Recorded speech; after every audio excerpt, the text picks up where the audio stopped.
प्यारे बच्चों, मैंने कल भी बताया था आप लोगों को कि भारत की जो बंगाल की धरती है वह बहुत ऋषि मुनियों का धरती है, वैज्ञानिकों का धरती है और विद्वानों की धरती है। तो आइए आज हम सब जगदीश चंद्र बसु जो हमारे आगे वैज्ञानिक बने थे, उस वैज्ञानिक का नाम आप लोग सुने हैं, जगदीश चंद्र बसु। उनकी चर्चा आज हम सब कर लेते हैं। बहुत संक्षिप्त में चर्चा करेंगे क्योंकि समय कम है। तो जगदीश चंद्र बसु का जो बाबू जन्म हुआ था वो भी एक भारतीय थे, भारत में हुआ था। और भारत में कहाँ हुआ था? बंगाल में हुआ था। और बंगाल में एक जिला है जिसका नाम है ढाका जिला। और ढाका जिला में ही विक्रमपुर एक कस्बे है और उसी विक्रमपुर कस्बे के नज़दीक राड़ी खाल गांव है। उसी गांव में इनका जन्म हुआ। तो और उनका जन्म, और ऐसे भी जानते हैं कि बंगाल की राजधानी कलकत्ता है। और इनका जन्म पूछा जाए तो 30 नवंबर 1858 को हुआ था। और हमारा जो देश था स्वतंत्रता संग्राम 10 मई 1857 को शुरू हो गया था। क्या हो गया था? शुरू हो गया था। और 1856 में हमारे कौन वीर जन्म लिए थे? बाल गंगाधर तिलक। तो और इनका पढ़ाई जब हुआ तो इनकी घर की आर्थिक स्थिति कमजोर थी। इन्होंने सोचा कि मैं क्या करूं। फिर भी इन्होंने एक सेंट जेवियर कॉलेज, वो भी कहाँ है? कलकत्ता में ही है।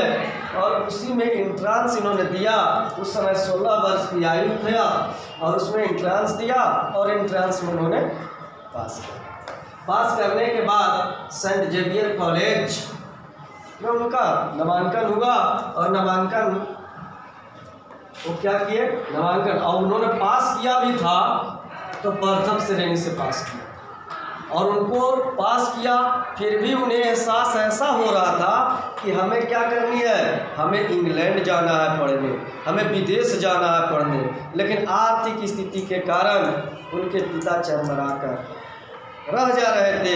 लेकिन उनकी माँ की व्यवधान सुनिए कि उनकी माँ अपने भोजन कम करके अपनी घर की जो खर्च होता है उससे कटौती कर करके और उन्हें क्या किया?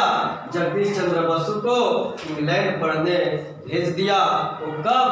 1884 में। और उसी को देखे तो लगभग 1885 की जो राष्ट्रीय INS की स्थापना हुआ था उसके ठीक 1 साल पहले इन्होंने कहा इंग्लैंड पढ़ने चल गया था। और पढ़ने के बाद उन्होंने जब वहाँ से आए तो हम सब जानते हैं बाबू कि पढ़ने का उद्देश्य क्या है? हमारे जीवन व्यवस्थित रूप से जीने का। अब देखा जाए तो उनका इंग्लैंड जाने के बाद उन्होंने पढ़ाई किया। और पढ़ाई कहाँ किया? लंदन विश्वविद्यालय में किया। और लंदन विश्वविद्यालय में BSc बहुत अच्छे अंकों से उन्होंने वहाँ भी पास किया। और पास कर करके सीधे भारत चले आए। और भारत में कहाँ? उन्हीं का जन्मभूमि कलकत्ता में। वहाँ आए तो उनकी योग्यता, क्षमता और पात्रता के आधार पर उन्होंने प्रोफेसर बना। कहाँ?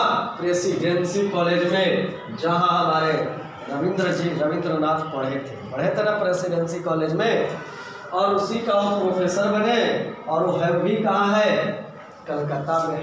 लेकिन प्रोफेसर देखिए, शरीर का चोट सहा जा सकता है लेकिन आत्मा का चोट हमें नहीं लगता है कि इतनी आसान से सहा जा सकता है।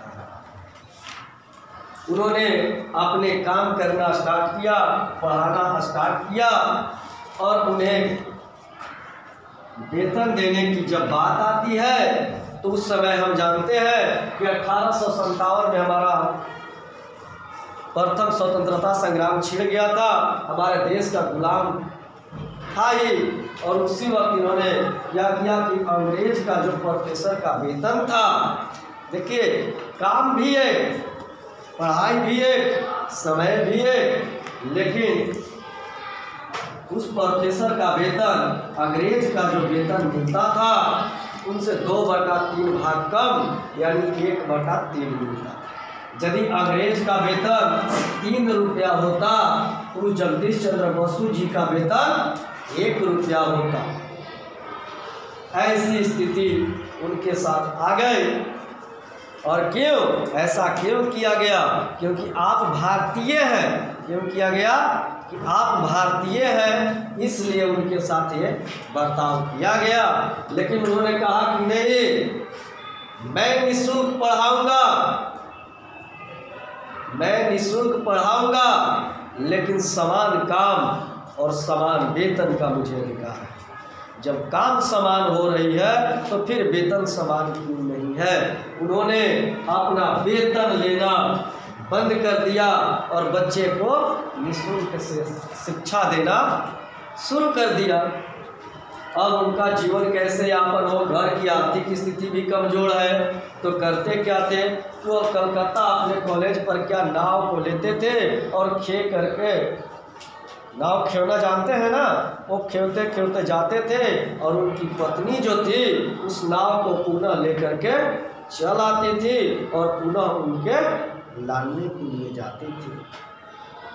ऐसी स्थिति जगदीश चंद्र बसु के साथ हुआ। लेकिन आगे चल करके अंग्रेजों को हमारे बसु जी के आगे झुकना पड़ा और उन्होंने समान कार्य के लिए जगदीश चंद्र बसु को समान वेतन देना स्टार्ट कर दिया।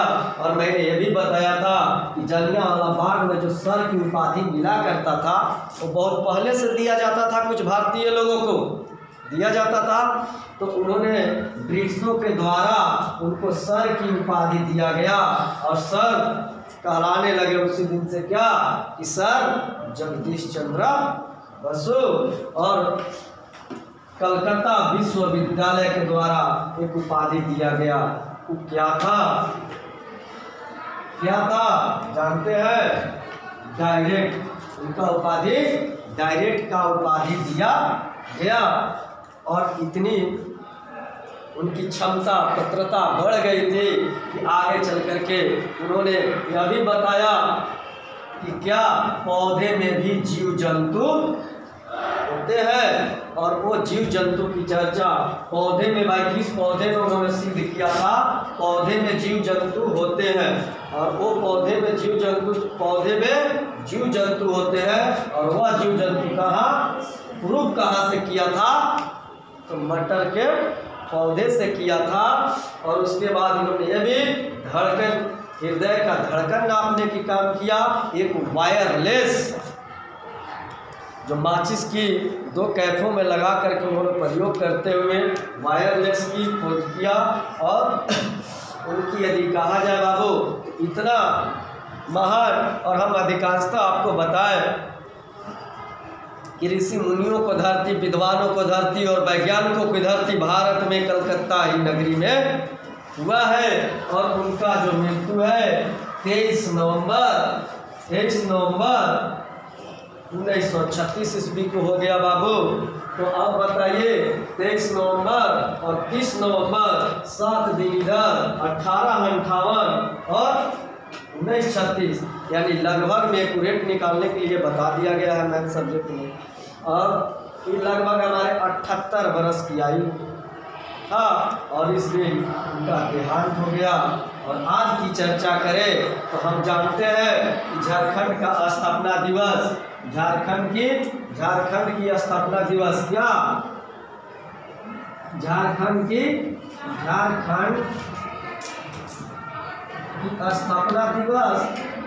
स्थापना दिवस 15 नवंबर, यानी आज का दिन एक और होता है। कौन? बिरसा मुंडा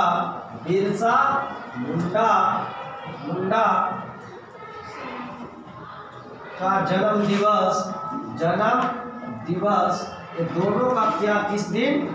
तो 15 नवंबर को होता है। आज का क्लास यहीं संपन्न होता है। फिर हम नेक्स्ट क्लास में नेक्स्ट महापुरुष के बारे में पढ़ेंगे। आज के लिए इतना ही, धन्यवाद। फिर अगले क्लास में मिलेंगे।